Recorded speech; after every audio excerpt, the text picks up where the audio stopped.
the space between. It's the place where I go when I want to create something. It's here I spend many hours writing speeches, keynote speeches, workshops notes, and speeches for Toastmasters.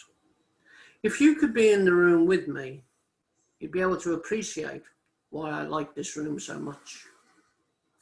There are shelves and drawers and bookcases, and in one corner are the people I call friends in high places.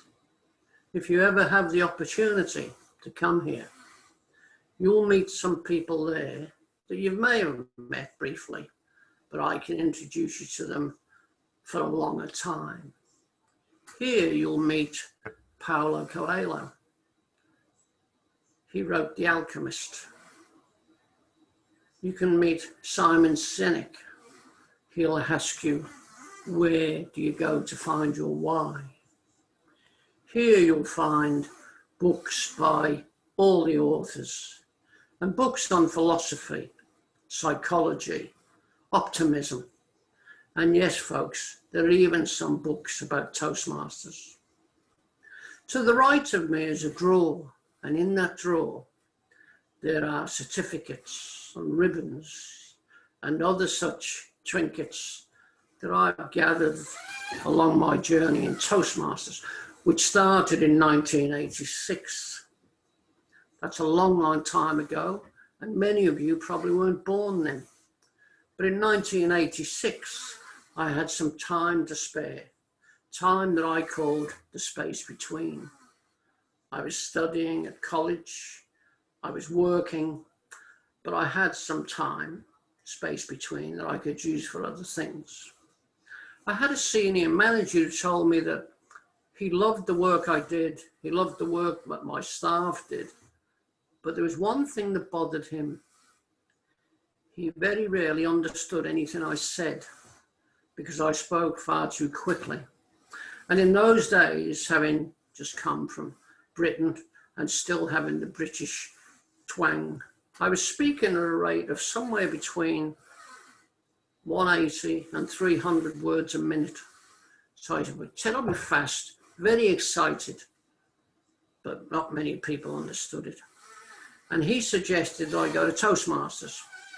Go to Toastmasters, he said, they will teach you how to slow down. Now, when I went to Toastmasters, I went there at his behest.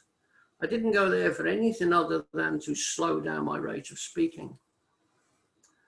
But in the space between when I started and when I finished the first time, which is in 1993, I learned so much more than I expected to. When I left in 1992, I left because my wife and I had adopted a child from Central America. And Oscar, our child, became far more important to me than Toastmasters. I wanted to spend a life with this child. We've been married for 19 years. We didn't have children of our own, but we worked with 6 children in care. I saw them every day, but never felt they were my children. My son Oscar was the spirit that I needed, and so I spent every day, some part of the day, with him. He's 33 now, and in the space between when we adopted him at 4 years of age and today, it's amazing how his life, my life, and everything around us has changed. The space between is also something that Viktor Frankl spoke about. There's a stimulus and there's a reaction. And I used to be quite feisty. Somebody would say something I didn't like, I'd attack.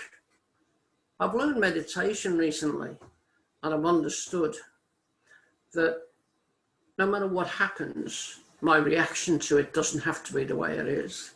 So I've started doing meditation. Now I put more time between the space between the stimulus and the response. I call that the space between two. Started in Toastmasters in 1986, I left in 1993. I came back in 2008, and I've been back 12 years. And in the space between 2008 and 2020, I've developed my speaking skills, I've developed my leadership skills, and I've developed other skills that people tell me are really good, but I'm not one to tell you that. If ever you're in my house, I'll introduce you to my friends in high places. I'll show you the drawer where I keep my certificates and on the shelf where I keep some of my trophies. But I'll tell you this, I'm 75 now, and the space between when I was born and today has been a long time. I don't know what you do with your space in between, but use it wisely. Time goes quickly. I'm a Toastmaster. Thank you, David, for such an touching speech and for inviting us to